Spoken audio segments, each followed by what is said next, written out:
എല്ലാവർക്കും നമസ്കാരം. ശ്രീമദ് ഭഗവത്ഗീത അധ്യായം 11 വിശ്വരൂപദർശന യോഗം 27ാമത് ശ്ലോകം വരെയാണ് കഴിഞ്ഞ ഭാഗത്ത് പറഞ്ഞു നിർത്തിയത്. കൗരവപക്ഷത്തെ പ്രധാനികളായ ഭീഷ്മരും ദ്രോണരും കർണരും മറ്റ് വീരയോദ്ധാക്കളും എല്ലാം അങ്ങയുടെ വക്ത്രത്തിലേക്ക് വന്ന് വീഴുന്നു. ചിലരാണെങ്കിൽ തലയെല്ലാം തകർന്ന് ആ ഭയങ്കരമായ പല്ലുകൾക്കിടയിൽ കുടുങ്ങിക്കിടക്കുന്നു എന്ന് അർജുനൻ ഭയത്തോടെ പറയുന്ന 27ാമത്തെ ശ്ലോകം നമ്മൾ കേട്ടു. ഇന്ന് 28ാമത്തെ ശ്ലോകം മുതൽക്ക് നോക്കാം. ശ്ലോകം 28 യഥാ നദീനാം ബഹവോംബുവേഗാ സമുദ്രമേവാഭിമുഖാ ദ്രവന്തി തഥാ തവാമീ നരലോകവീരാ വിശന്തി വക്ത്രാണ്യഭിവിജ്വലന്തി. നദീനാം ബഹവ അംബുവേഗ, ആ നദികളിൽ കൂടെ പല വഴിക്കും ഒഴുകി വരുന്ന ആ ജലത്തിൻ്റെ പ്രവാഹം യഥാസമുദ്രം അഭിമുഖ ഏവ, എപ്രകാരമാണോ സമുദ്രത്തിന് അഭിമുഖമായി തന്നെ ദ്രവന്തി തഥാ ഒഴുകിച്ചെല്ലുന്നത് അപ്രകാരം അമീ നരലോക, ഈ മാനവവീരന്മാർ അഭിവിജ്വലന്തി കത്തിജ്വലിക്കുന്ന തവ വക്ത്രാണി വിശന്തി, അങ്ങയുടെ വായിലേക്ക് വന്നു വീഴുന്നു, ഇല്ലെങ്കിൽ കടക്കുന്നു എന്ന്. പല വഴി കൂടെ ഒഴുകി വരുന്ന നദികളെ ഏത് പ്രകാരമാണോ സമുദ്രത്തിലേക്ക് ഒഴുകിയെത്തുന്നത്, അതേപോലെ ഈ നരവീരന്മാർ ജ്വലിച്ചുകൊണ്ടിരിക്കുന്ന അങ്ങയുടെ വക്ത്രങ്ങളിലേക്ക് ഒഴുകിയെത്തുന്നു, ഇല്ലെങ്കിൽ പ്രവേശിക്കുന്നു എന്ന ഒരു ഉപമയിൽ കൂടിയാണത് പറഞ്ഞിരിക്കുന്നത്. നമ്മുടെ മുമ്പിൽ കൂടെ ഒഴുകുന്ന വെള്ളം ഇന്ന നദിയിലേക്കാണ് പോകുന്നത് എന്ന് നമുക്ക് ഒരു ചെറിയ ധാരണയുണ്ടാവും. എന്നാൽ ആത്യന്തികമായിട്ട് അത് എത്തിച്ചേരുന്നത് എവിടെയാണ്? ഈ ഒഴുകുന്ന വെള്ളം മുഴുവൻ അവസാനം എത്തിച്ചേരുന്നത് സമുദ്രത്തിലാണ്. അവിടെ എത്തിക്കഴിഞ്ഞാൽ നിശ്ചലായി അല്ലേ? എത്ര വെള്ളം ഒഴുകി എത്തിയാലും ആ സമുദ്ര നിരപ്പിന് ഒരു മാറ്റം ഉണ്ടാവുകയില്ല. ആ വെള്ളം നീരാവിയായി ആകാശത്തെത്തി കാർമേഘമായി അത് മഴയായി തിരിച്ച് സർവ്വജീവജാലങ്ങൾക്കും അനുഗ്രഹമായിട്ട് തീരുകയാണ് അല്ലേ? പിന്നെ അതൊഴുകി സമുദ്രത്തിലേക്ക് എത്തും. അതിങ്ങനെ ഒരു ചാക്രികമായി നടക്കുന്ന ഒരു പ്രവൃത്തിയാണ് എന്നതുപോലെയാണ്. അതേപോലെ ആ പരബ്രഹ്മത്തിൽ നിന്നും പുറപ്പെട്ട ജീവനാണ് നമുക്ക് ചുറ്റും കാണുന്നത് മുഴുവൻ. അത് സമൂഹത്തെ സേവിച്ചും സംസ്കാരത്തെ സംരക്ഷിച്ചും ലോകത്തെ സമ്പന്നമാക്കിയും ഒക്കെ ജീവിതയാത്ര എങ്ങനെ തുടരുകയാണ്. ആ പുറപ്പെട്ട സ്ഥലത്ത് അവസാനം എപ്പോഴെങ്കിലും എന്നെങ്കിലും അത് തിരിച്ചെത്തും. ഇതിലും ഭംഗിയായിട്ട് ഭഗവത്ഗീതയിലല്ലാതെ വേറെ എവിടെയെങ്കിലും പറഞ്ഞിട്ടുണ്ടോ എന്ന് സംശയമാണ്. അത്ര കൃത്യമാണത്. 28ാമത്തെ ശ്ലോകം ഒന്നുകൂടെ നോക്കാം. യഥാ നദീനാം ബഹവോംബുവേഗാ സമുദ്രമേവാഭിമുഖാ ദ്രവന്തി തഥാ തവാമീ നരലോകവീരാ വിശന്തി വക്ത്രാണ്യഭിവിജ്വലന്തി. ശ്ലോകം 29 യഥാ പ്രദീപ്തം ജ്വലനം പതംഗാ വിശന്തി നാശായ സമൃദ്ധവേഗാ തഥൈവ നാശായ വിശന്തി ലോകാ തവാപി വക്ത്രാണി സമൃദ്ധവേഗാ. പതംഗ നാശായ, ഈയാമ്പാറ്റകൾ ചാവാനായിട്ട്, സമൃദ്ധവേഗ അതിവേഗത്തിൽ, പ്രദീപ്തം ജ്വലനം ആളിക്കത്തുന്ന തീയിൽ, യഥാവിശന്തി എപ്രകാരമാണോ ചെന്ന് വീഴുന്നത്, തഥാ ഏവ അപ്രകാരം തന്നെ, ലോക അഭിനാശായ ഈ ജനങ്ങളും മരിക്കാനായിട്ട് സമർത്ഥവേഗ അതിവേഗത്തിൽ, തവ വക്ത്രാണി വിശന്തി അങ്ങയുടെ വക്ത്രങ്ങളിൽ വന്നു വീഴുന്നു. കാരണവും അതിൽ നിന്നുണ്ടായ കാര്യവും ഇത് രണ്ടല്ല ഒന്ന് തന്നെയാണ് എന്നാണ് പറയുന്നത്. സമുദ്രത്തിൽ നിന്നുണ്ടായ നദി സമുദ്ര അഭിമുഖമായി ഒഴുകി അതിൽ എത്തിച്ചേർന്നു, ഇല്ലെങ്കിൽ അതായി തീർന്നു എന്ന ദൃഷ്ടാന്തത്തിൽ കൂടെ നമ്മൾ, അല്ലെങ്കിൽ ഉദാഹരണത്തിൽ കൂടെ കണ്ടു അല്ലേ? ഈ ഉദാഹരണങ്ങൾക്കൊക്കെ പരിമിതിയുണ്ട്, അതൊന്നും പൂർണ്ണമല്ലാതെ. ഇല്ലെങ്കിൽ ഈ സമുദ്രത്തിൽ എത്തിച്ചേരണം എന്ന ആഗ്രഹമൊന്നും ഈ പറയണ നദികൾക്കോ വെള്ളത്തിനോ ഒന്നുമില്ല. അത് ബോധപൂർവം അതിനുവേണ്ടി പ്രയത്നിക്കണമില്ല. എന്നുവെച്ചാൽ അത് ജീവനുള്ളതല്ല എന്നുള്ളതുകൊണ്ട്, സചേതനമല്ല എന്നുള്ളതുകൊണ്ട് എന്ന് പറഞ്ഞതുപോലെയാണ് മനുഷ്യൻ്റെ അവസ്ഥയും. ജീവനുണ്ട്, വിശേഷബുദ്ധിയുണ്ട് എങ്കിൽ പോലും വേണ്ടതെന്താണോ അത് തിരിച്ചറിയാനുള്ള വിവേകം പലപ്പോഴും മനുഷ്യനില്ല. ഈയാമ്പാറ്റകളോടാണ് ജീവിവർഗത്തെ ഇവിടെ പറഞ്ഞിരിക്കുന്നത്. അതായത് പാറിപ്പറക്കുന്ന ഈയാമ്പാറ്റകൾ ആളിക്കത്തുന്ന തീയിലേക്ക് ഏത് പ്രകാരമാണോ വീഴുന്നത് അതുപോലെ ജനങ്ങൾ, ഈ നരവീരന്മാർ മുഴുവൻ അവിടുത്തെ വായിലേക്ക്, അവിടുത്തെ വക്ത്രത്തിലേക്ക് വന്ന് വീഴുകയാണ് എന്ന്. അവ്യക്തത ഭാവത്തിൽ നിന്നും വ്യക്താവസ്ഥയിലേക്ക് എത്തുന്നതാണ് എന്ത്? ജനനം. ആ വ്യക്താവസ്ഥയിൽ നിന്നും അവ്യക്താവസ്ഥയിലേക്ക് തിരിച്ചു പോകുന്നതാണ് തിരോധാനം അല്ലെങ്കിൽ മരണം എന്ന് പറയുന്നത്. എത്ര പേര് താൻ മൂലം മരിക്കാനിടവരും, ഇല്ലെങ്കിൽ കൊല്ലപ്പെടും എന്നൊക്കെയുള്ള അർജുനൻ്റെ സംശയമാണ് അർജുന വിഷാദ രോഗത്തിന് കാരണമായി തീർന്നത്, അല്ലേ? മരണത്തെക്കുറിച്ചുള്ള തെറ്റിദ്ധാരണ മാറാനാണ് ആര്? ഭഗവാൻ ഈ ദൃശ്യം, ഈ വിശ്വരൂപം അർജുനന് കാണിച്ചു കൊടുത്തത്. അതേപോലെയാണ് ജീവിത പ്രശ്നങ്ങൾ ഭീകരരൂപത്തിൽ മനുഷ്യനെ കീഴ്പ്പെടുത്തുന്നത്. അജ്ഞാനം മാറിക്കഴിയുമ്പോൾ വിവേകബുദ്ധി ഉദിക്കും. അപ്പോൾ കാര്യങ്ങളെ നമുക്ക് ശരിയായി കാണാനും കഴിയും. 29-ാമത്തെ ശ്ലോകം ഒന്നുകൂടെ നോക്കാം. യഥാ പ്രദീപ്തം ജ്വലനം പതംഗാ വിശന്തി നാശായ സമൃദ്ധവേഗാ തഥൈവ നാശായ വിശന്തി ലോകാ തവാപി വക്ത്രാണി സമൃദ്ധവേഗാ. ശ്ലോകം 30. ലേലിഹ്യസേഗ്രസമാന സമന്താത് ലോകാൻ സമഗ്രാൻ വദനൈർജ്വലദ്ഭിഃ തേജോഭിരാപൂര്യ ജഗത്സമഗ്രം ഭാസസ്തവോഗ്രാ പ്രതപന്തി വിഷ്ണോ. ഇവിടെ പറയുന്നത് സംഹാരമാണ്, അല്ലേ? അവ്യക്തഭാവത്തിൽ നിന്നും അവ്യക്തഭാവത്തിലേക്ക് മറയുന്നതാണ് തിരോധാനം അല്ലെങ്കിൽ മരണം എന്ന് നമ്മൾ കഴിഞ്ഞ ഭാഗത്ത് കേട്ടു. സൃഷ്ടി, സ്ഥിതി, സംഹാരം ഇത് മൂന്നും ഒരേ സമയത്ത് നടക്കുന്നു. ഇത് സൂക്ഷ്മമായിട്ട് നമുക്കൊന്ന് നോക്കിക്കഴിഞ്ഞാൽ മനസ്സിലാവും. നിരന്തരം നടക്കുന്ന സംഹാര പ്രക്രിയയാണ് ഈ സൃഷ്ടിക്ക് കാരണമാകുന്നത്, അല്ലേ? സംഹാരം ഒന്നിനെയും പൂർണ്ണമായി അങ്ങ് നശിപ്പിക്കുകയല്ല ചെയ്യുന്നത്, ആ രൂപമാറ്റം വരുത്തുകയാണ് ചെയ്യുന്നത്. വയലിൽ കിടക്കുന്ന നെല്ല് പലതരത്തിലും രൂപമാറ്റം വന്നാണ് നമ്മുടെ മുമ്പിൽ ചോറായിട്ട് എത്തുന്നത്. ഇല്ലെങ്കിൽ ക്രൂഡ് ഓയിൽ പല ഘട്ടങ്ങളിൽ കൂടെ കടന്നാണ് നമ്മൾ ഓടിക്കുന്ന വണ്ടിയിലെ പെട്രോളും ഡീസലുമായിട്ട് മാറുന്നത്. അപ്പോൾ അവിടേക്ക് പലതരത്തിലുള്ള സംസ്കരണം അല്ലെങ്കിൽ സംഹാരമൊക്കെ നടന്നിട്ടാണ് അത് പല മാറ്റം വന്ന് ആ പൂർവ്വസ്ഥിതി വിട്ട് പുതിയൊരു രൂപം എടുക്കുന്നത്. ആ തേജോരൂപം കണ്ട് അത്ഭുതപ്പെട്ട് ഭയപ്പെട്ട അർജുനൻ, അല്ലയോ വിശ്വവ്യാപിയായ ഭഗവാനെ, അവിടുത്തെ ആ ഉഗ്രരൂപം ലോകത്തെ ആകെ വ്യാപിച്ച് എല്ലാറ്റിനെയും ചുട്ടരിക്കുകയാണല്ലോ എന്ന് പറയുകയാണ്. എന്നിട്ട് അങ്ങ് ആരാണ് എന്നാണ് അടുത്ത ശ്ലോകത്തിൽ ചോദിക്കുന്നത്. അതിനു മുൻപ് 30-ാമത്തെ ശ്ലോകം ഒന്നുകൂടെ നോക്കാം. ലേലിഹ്യസേഗ്രസമാന സമന്താത് ലോകാൻ സമഗ്രാൻ വദനൈർജ്വലദ്ഭിഃ തേജോഭിരാപൂര്യ ജഗത്സമഗ്രം ഭാസസ്തവോഗ്രാ പ്രതപന്തി വിഷ്ണോ. ശ്ലോകം 31.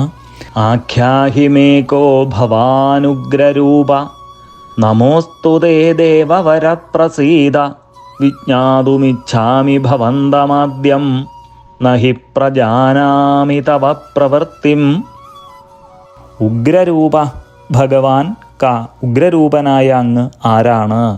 മേ ആഖ്യാഹി, എനിക്ക് പറഞ്ഞു തന്നാലും.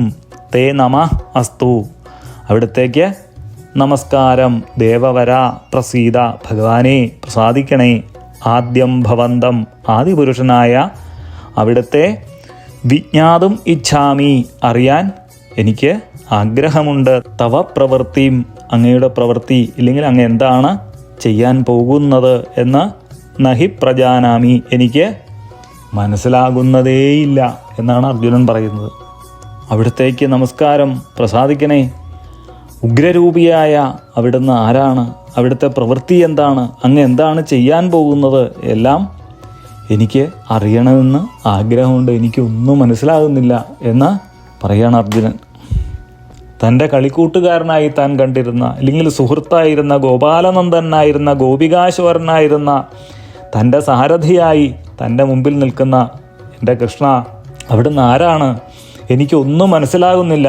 തൻ്റെ മുമ്പിൽ നിറഞ്ഞു നിൽക്കുന്ന വിശ്വരൂപത്തിൻ്റെ, തേജോരൂപത്തിൻ്റെ മഹിമയും വിസ്മയവും ഐശ്വര്യവും എല്ലാം കണ്ട് വിസ്മയപ്പെട്ട് ഭയപ്പെട്ട അർജുനൻ തൊഴുകൈകളോടെ വിനീതനായിട്ട് പ്രാർത്ഥിക്കുകയാണ്. യുദ്ധത്തിൻ്റെ അനന്തരഫലം എന്തായിരിക്കും? ആ കൗരവ സൈന്യം അവിടുത്തെ ആ കരാള വക്ത്രത്തിൽ വീണ് അപ്രത്യക്ഷമാകുന്നതിൻ്റെ അർത്ഥം എന്താണ്? ഇതൊക്കെയാണ് അർജുനൻ്റെ ആ സമയത്തെ മനസ്സിൽ കൂടെ കടന്നു പോകുന്നത്. യുദ്ധത്തിൽ വിജയിക്കും എന്ന സൂചനയൊക്കെ അർജുനന് കിട്ടി. പക്ഷേ അതിന് ഭഗവാനിൽ നിന്നൊരു ഉറപ്പ്, അതാണ് അർജുനൻ പ്രതീക്ഷിക്കുന്നത്. താൻ ആരാണ് എന്ന് ഭഗവാൻ പറയുന്നതാണ് 32ാമത്തെ ശ്ലോകം. അതിനു മുൻപ് 31ാമത്തെ ശ്ലോകം ഒന്നുകൂടെ നോക്കാം. ആഖ്യാഹിമേകോ ഭവാനുഗ്രരൂപ നമോസ്തുതേ ദേവവരപ്രസീദ വിജ്ഞാതുമിച്ഛാമി ഭവന്തമാദ്യം നഹി പ്രജാനാമി തവ പ്രവൃത്തിം. ശ്ലോകം 32. ശ്രീ ഭഗവാനുവാച കാലോസ്മി ലോകക്ഷയകൃത് പ്രവൃദ്ധ ലോകാൻ സമാഹർത്തുമിഹ പ്രവൃത്ത ഹൃദയേ ത്വാം ന ഭവിഷ്യന്തി സർവേ യേവ സ്ഥിതാ പ്രത്യനികേഷു യോദ്ധാ. ശ്രീ ഭഗവാൻ ഉവാച, ഭഗവാൻ പറഞ്ഞു, ലോകക്ഷയകൃത്, ലോകത്തെ നശിപ്പിക്കുന്ന, പ്രവൃദ്ധ, ശക്തിമത്തായ, കാല അസ്മി, കാലമാണ് ഇപ്പോൾ ഞാൻ എന്ന്. ലോകാൻ, ലോകങ്ങളെ ഇല്ലെങ്കിൽ എല്ലാവരെയും, സമാഹർത്തും, സംഹരിക്കാനാണ്, ഇഹ പ്രവൃത്ത, ഇപ്പോൾ ഞാൻ പുറപ്പെട്ടിരിക്കുന്നത്. പ്രത്യനികേഷു യേ യോദ്ധ, ഇരു സൈന്യങ്ങളിലുമുള്ള, അവസ്ഥിത തേ സർവേ, എല്ലാ യോദ്ധാക്കളും, ത്വാം ഹൃദേ അപി, നീ ഇല്ലെങ്കിലും, അതായത് നീ യുദ്ധം ചെയ്തില്ലെങ്കിലും, ന ഭവിഷ്യന്തി, ഇല്ലാതായി തീരും, അതായത് അവരാരും ബാക്കിയാവാൻ പോകുന്നില്ല എന്നാണ് പറയുന്നത്. ശ്രീ ഭഗവാൻ ഉവാച, ഭഗവാൻ പറഞ്ഞു, എന്താണ്? ലോകത്തെ നശിപ്പിക്കുന്ന അതിശക്തമായ കാലസ്വരൂപമാണ് ഇപ്പോൾ ഞാൻ എന്ന്. സംഹാരമാണ് ഇപ്പോഴത്തെ ഭാവം. ഇവരെ നീ സംഹരിച്ചില്ലെങ്കിലും, യുദ്ധം ചെയ്തില്ലെങ്കിലും ആരും തന്നെ ബാക്കിയാവാൻ പോകുന്നില്ല എന്ന്. കരുണാമയനാണല്ലോ ഭഗവാൻ അല്ലേ? ആ കരുണാമയനായ ഭഗവാൻ എങ്ങനെയാണ് ഈ സംഹാരതാണ്ഡവം ആടുന്നത് എന്ന് സ്വാഭാവികമായിട്ടും എല്ലാവർക്കും സംശയം വരും. ഒരു ഉദാഹരണത്തിൽ കൂടെ പറഞ്ഞാൽ, കാലപ്പഴക്കം ചെന്ന പാലങ്ങൾ, ഇല്ലെങ്കിൽ കെട്ടിടങ്ങൾ, ഇല്ലെങ്കിൽ അണക്കെട്ട്, ഇതൊക്കെ പൊളിച്ചു മാറ്റിയില്ലെങ്കിൽ എന്ത് സംഭവിക്കും? ആ പ്രദേശം, ആ ദേശം മുഴുവൻ, ആ ജനതയെ മുഴുവൻ അത് ബാധിക്കും അല്ലേ? അതേപോലെ ദേശത്തിന് വിപത്തും ഭീഷണിയുമായി തീരുന്ന ഈ ദുഷ്ടശക്തികളെ ഇല്ലായ്മ ചെയ്യേണ്ടത് കാലത്തിൻ്റെ അനിവാര്യമാണ്. ഈ പുണ്യഭൂമിയുടെ പരിപാവനമായ സംസ്കാരത്തെ ഹനിക്കുന്ന ഈ ഛിദ്രശക്തികളെ ഉന്മൂലനം ചെയ്യേണ്ടത് കാലത്തിൻ്റെ ആവശ്യമാണ്. അതിനാണ് താൻ ഈ ഉഗ്രരൂപം സ്വീകരിച്ചിരിക്കുന്നത് എന്നാണ് പ്രഖ്യാപനം. ഈ അധർമ്മശക്തികളെയെല്ലാം ഇല്ലായ്മ ചെയ്യുകയും ധർമ്മത്തെ പുനഃസ്ഥാപിക്കുകയും ചെയ്യേണ്ടത് ഇപ്പോൾ എൻ്റെ ദൗത്യമാണ്. നീ അതിന് കൂടെ നിന്നാലും നിന്നില്ലെങ്കിലും ഇതെല്ലാം ഇവിടെ നടക്കും. അതുകൊണ്ട് നരവംശത്തിൻ്റെ കാലത്തെയും പ്രതിനിധിയായ അല്ലയോ അർജുന, അതുകൊണ്ട് ജീവിത ദൗത്യം ഭംഗിയായി നിർവഹിക്കൂ, നീ പൂർത്തിയാക്കൂ എന്നാണ് കൃഷ്ണൻ പറയുന്നത്. 32ാമത്തെ ശ്ലോകം ഒന്നുകൂടെ നോക്കാം. ശ്രീ ഭഗവാനുവാച കാലോസ്മി ലോകക്ഷയകൃത് പ്രവൃദ്ധ ലോകാൻ സമാഹർത്തുമിഹ പ്രവൃത്ത ഹൃദയേ ത്വാം ന ഭവിഷ്യന്തി സർവേ യേവ സ്ഥിതാ പ്രത്യനികേഷു യോദ്ധാ. ശ്ലോകം 33. തസ്മാത് ത്വമുത്തിഷ്ഠ യശോ ലഭസ്വ ജിത്വാ ശത്രൂൻ ഭുങ്ക്ഷ്വ രാജ്യം സമൃദ്ധം മയൈവ തേ നിഹതാ പൂർവമേവ നിമിത്തമാത്രം ഭവ സവ്യസാചിൻ. തസ്മാത് ത്വം ഉത്തിഷ്ഠ, അതിനാൽ നീ എഴുന്നേൽക്കൂ. ശത്രുൻ ജിത്വാ യശ ലഭസ്വ, ശത്രുക്കളെ ജയിച്ച് കീർത്തി നേടൂ. സമർത്ഥം രാജ്യം ഭുങ്ക്ഷ്വ, ഐശ്വര്യസമർത്ഥമായ രാജ്യം അനുഭവിക്കൂ. മയാ ഏവ ഏതേ, ഞാൻ തന്നെ ഇവരെയൊക്കെ പൂർവം ഏവ നിഹത, ആദ്യമേ തന്നെ സംഹരിച്ചു കഴിഞ്ഞു, കൊന്നു കഴിഞ്ഞു. സവ്യസാചിൻ, അതായത് ഇടം കൈകൊണ്ട് അമ്പെയ്യാൻ സമർത്ഥനായ അല്ലയോ അർജുന, ത്വം നിമിത്തമാത്രം ഭവ, നീ ഒരു നിമിത്തം മാത്രമായിട്ട് ഭവിക്കൂ എന്ന്. തസ്മാത്വമുത്തിഷ്ഠ, അതുകൊണ്ട് എല്ലാ സംശയങ്ങളും മാറ്റി നീ എഴുന്നേൽക്കൂ. ശത്രുക്കളെയെല്ലാം ജയിച്ച് കീർത്തി സമ്പാദിക്കൂ. ഒപ്പം ഐശ്വര്യസമ്പൽ സമർത്ഥമായ രാജ്യത്തെ രക്ഷിക്കൂ, രാജ്യത്തെ അനുഭവിക്കൂ. ഞാൻ ഇതൊക്കെ ആദ്യം തന്നെ ചെയ്തു കഴിഞ്ഞു, വധമൊക്കെ കഴിഞ്ഞു. അല്ലയോ സവ്യസാചിൻ, ഇടം കൈകൊണ്ട് അമ്പെയ്യാൻ സമർത്ഥനായ അല്ലയോ അർജുന, അർജുനനെ അങ്ങ് ഉത്തേജിപ്പിക്കുകയാണ് അവിടെ. നീ ഒരു നിമിത്തം മാത്രമായാൽ മതി, അതിന് നീ തയ്യാറാവൂ എന്നാണ് പറയുന്നത്. ശത്രു സൈന്യം എത്ര ശക്തമാണെങ്കിലും കാലശക്തി അതിനെ ഗ്രസിച്ചു കഴിഞ്ഞു. രാമായണത്തിൽ ഇത് കൃത്യമായിട്ട് പറയുന്നുണ്ട്. ചക്ഷുശ്രവണകളസ്ഥമാം ദർദുരം ഭക്ഷണത്തിനപേക്ഷിക്കുന്നത് പോലെ കാലാഹിന പരിഗ്രസ്ഥമാം ലോകവും ആലോലചേതസാ ഭോഗങ്ങൾ തേടുന്നു. അതായത് ആ കാലമാകുന്ന പാമ്പിൻ്റെ അകത്തുപെട്ട ഓരോ ജീവികളുമാണ് ഓരോരുത്തരും. എന്നിട്ട് ഇതെപ്പോഴാണ് ഈ കാലമാകുന്ന പാമ്പ് വായു പൂട്ടുന്നത് എന്ന് ഒരു ഉറപ്പുമില്ല. അതിൻ്റെ വായിൽ പെട്ടിരിക്കുകയാണ് ഓരോരുത്തരും. തവള ചെയ്യുന്നത് എന്താ? ചുറ്റുമുള്ള പ്രാണികളെ പിടിക്കാൻ നാവ് നീട്ടുകയാണ്. എന്നതുപോലെയാണ് മനുഷ്യാവസ്ഥയും എന്ന്. എപ്പോഴാണ് നമ്മുടെ ജീവൻ തീരുന്നത് എന്ന് യാതൊരു ഉറപ്പുമില്ല. ആ അവസ്ഥയിലും എന്താണ് നമ്മൾ ചെയ്യുന്നത്? അതാണ് ഇവിടെ പറയുന്നത്. ആ കാലസ്വരൂപൻ്റെ വായിൽപ്പെട്ട് ഇവരൊക്കെ മൃതാവസ്ഥയിലാണ്. നീ ഇതിനൊരു നിമിത്തമായാൽ മാത്രം മതി. എന്നിട്ട് ആ വിജയം നീ ഏറ്റെടുത്തോളൂ. എല്ലാം ഞാൻ ചെയ്തു കഴിഞ്ഞു എന്നതുപോലെയാണ് നമ്മുടെ ഓരോരുത്തരുടെയും കാര്യമേ. ഏതോ ഒരു അദൃശ്യ ശക്തിയുടെ കയ്യിലെ ഒരു ഉപകരണമാണ് നമ്മളെല്ലാവരും, അല്ലേ? നമ്മുടെ ഓരോരോ കാര്യങ്ങൾ എടുത്തു നോക്കിയാലും അത് നമുക്ക് മനസ്സിലാവും. നമ്മുടെ പങ്ക് എല്ലാ കാര്യങ്ങളിലും വളരെ ചെറുതായിരിക്കും. ഏതോ ഒരു അദൃശ്യ ശക്തിയാണ് ഇതിൻ്റെ മുക്കാൽ ഭാഗവും അങ്ങ് ചെയ്തിട്ടുണ്ടാവുന്നത്. ഒരു ഉദാഹരണം പറഞ്ഞാൽ, ഇവിടെയുള്ള ചില സാധനങ്ങളെല്ലാം കൂടെ കൂട്ടിച്ചേർത്ത് നമ്മളിവിടെ ചിലതെല്ലാം ഉണ്ടാക്കി, ഇല്ലെങ്കിൽ ചില രൂപമാറ്റമൊക്കെ വരുത്തി, എന്നിട്ട് നമ്മൾ പറയണത് എന്താ? ഇതൊക്കെ ഞാനുണ്ടാക്കിയതാണ് എന്ന്, അല്ലേ? നമ്മളുണ്ടാക്കിയതാണോ ഇത് വല്ലതും? ഇവിടെ ഉണ്ടായിരുന്ന ചില സാധനങ്ങളൊക്കെ എടുത്ത് നമ്മൾ ചില രൂപമാറ്റമൊക്കെ വരുത്തി എന്നുള്ളതല്ലാണ്ട് നമ്മുടെ അഹങ്കാരം പറയുകയാണ് ഇത് മുഴുവൻ എൻ്റെയാണ്, ഞാൻ സൃഷ്ടിച്ചതാണ് എന്ന്, അല്ലേ? നിങ്ങൾ ഓരോരുത്തരും ഒന്ന് ചിന്തിച്ച് നോക്കിയാൽ മതി. ഇപ്പം എൻ്റെ കാര്യം ഞാൻ പറയാം.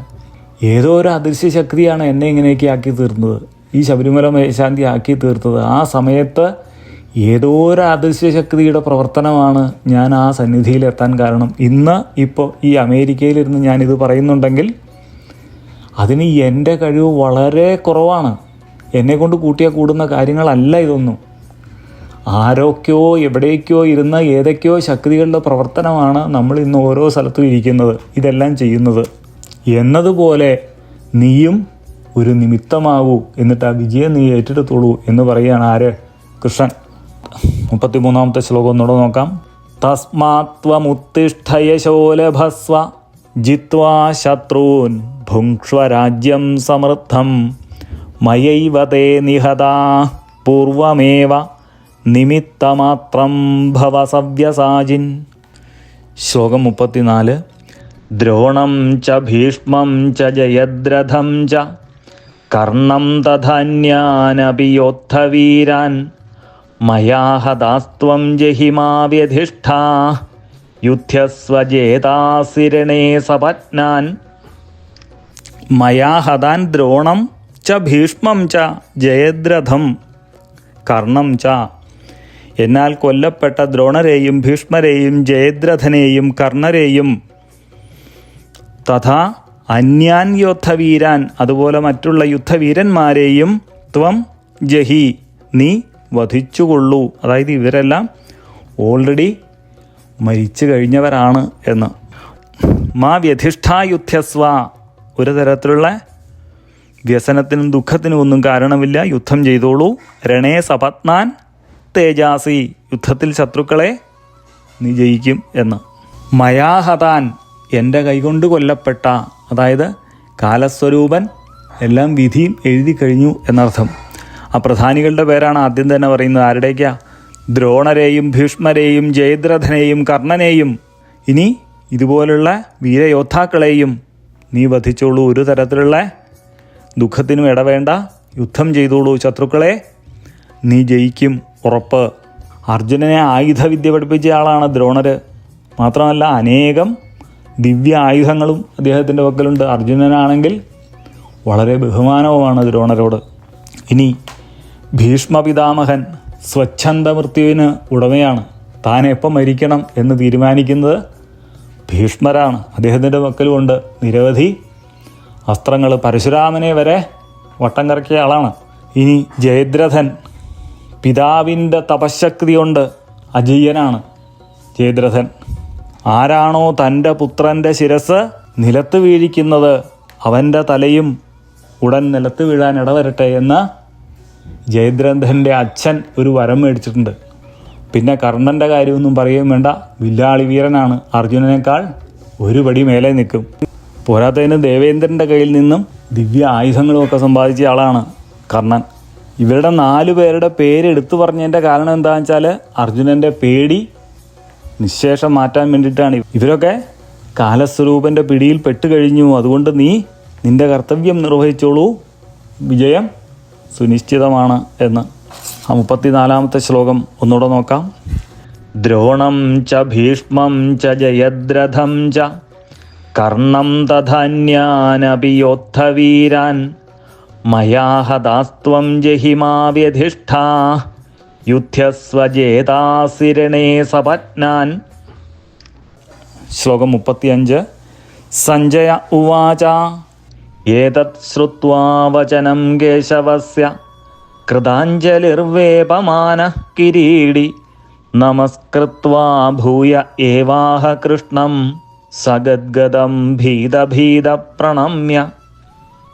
സഞ്ജയ ഉവാച, സഞ്ജയൻ പറഞ്ഞു, കേശവസ്യ ഏതത് വചനം ശ്രുത്വാ, ഭഗവാന്റെ ഈ വാക്കുകൾ കേട്ടിട്ട് കിരീടി ഭീതഭീത, കിരീടി അർജുനൻ ഭയാധിക്യത്താൽ ഭയം കൊണ്ട് വേപമാന വിറച്ചുപോയി എന്ന്. കൃഷ്ണം പ്രണമ്യ നമസ്കൃത്യ, ഭഗവാനെ തലകുനിച്ച് നമസ്കരിച്ച് കൃതാഞ്ജലി സഗദ്ഗദം, അഞ്ജലി അതായത് കൂപ്പുകൈകളോടെ ഗദ്ഗദത്തോടെ ഭൂയ ഏവ ആഹ വീണ്ടും പറഞ്ഞു എന്ന്. ഹസ്തിനപുരിയിൽ ധൃതരാഷ്ട്ര മഹാരാജാവിനോട് സഞ്ജയൻ പറയുന്ന ഭാഗമാണിത്. സ്വന്തം മക്കളോടുള്ള അമിതമായ വാത്സല്യവും ആസക്തിയും മോഹാന്ധനാക്കി കളഞ്ഞു ആ വ്യക്തിയെ, ആ ധൃതരാഷ്ട്ര മഹാരാജാവിനെ. അകത്തും പുറത്തും കാഴ്ച നഷ്ടപ്പെട്ടാൽ എന്ത് സംഭവിക്കും എന്ന നമ്മളിലെ ധൃതരാഷ്ട്രരെയും ഈ ശ്ലോകം ഓർമ്മിപ്പിക്കുകയാണ്. നമ്മുടെ ഉള്ളിലുമുണ്ട് ഇതുപോലെ ഒരു ധൃതരാഷ്ട്രർ, കാഴ്ച മങ്ങിപ്പോയി. ആ 35-ാമത്തെ ശ്ലോകം ഒന്നുകൂടെ നോക്കാം. സഞ്ജയ ഉവാച ഏതത് ശ്രുത്വാ വചനം കേശവസ്യ കൃതാഞ്ജലിർവേപമാനഃ കിരീടി നമസ്കൃത്വാ ഭൂയ ഏവാഹ കൃഷ്ണം സഗദ്ഗദം ഭീതഭീത പ്രണമ്യ. ഇതെല്ലാം കേട്ട് അർജുനൻ കൃഷ്ണനെ സ്തുതിക്കുന്നതാണ് അടുത്ത ശ്ലോകം. അത് അടുത്ത ഭാഗത്ത് നോക്കാം. ഇന്നിവിടെ നിർത്തുന്നു. നമസ്കാരം.